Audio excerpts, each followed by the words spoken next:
Today's story takes place on the first Easter day, not first thing in the morning, not at the tomb, but on a road later in the day as a couple of Jesus' followers are walking from Jerusalem, the place of Jesus' death and resurrection, towards an otherwise unknown village called Emmaus.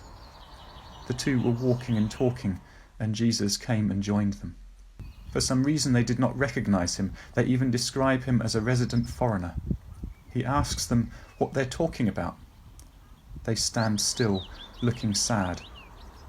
Are you the only foreigner living in Jerusalem who has not heard about what has taken place in the last few days? And then they tell him about the terrible events of Jesus' crucifixion and death and the confusion of his missing body this morning.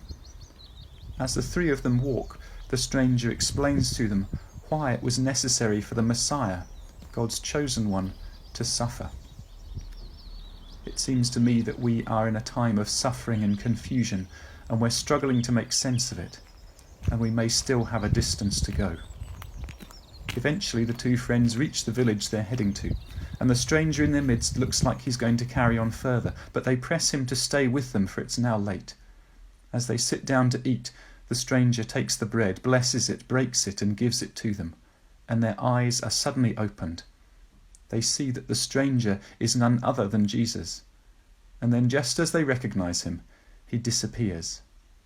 They reflect how, as he had spoken to them on the road, their hearts had burned within them, but it was only in the action of the breaking of the bread that they recognized him. It was necessary for God's chosen one to suffer. It's important not to move beyond this time of suffering too quickly, not until we've learned what it is trying to teach us. I believe suffering is one of the ways in which, by being broken open, we become receptive to new truth and understanding. There are plenty of words written, endless news reports and social media posts out there. But it was not in the words as they walked that Jesus' followers recognized him. It was in the action of breaking and sharing the bread. What we have to learn in this time of suffering will probably not be in the many words, the head stuff, but in the actions, the breaking and sharing which speak to our body and heart and soul.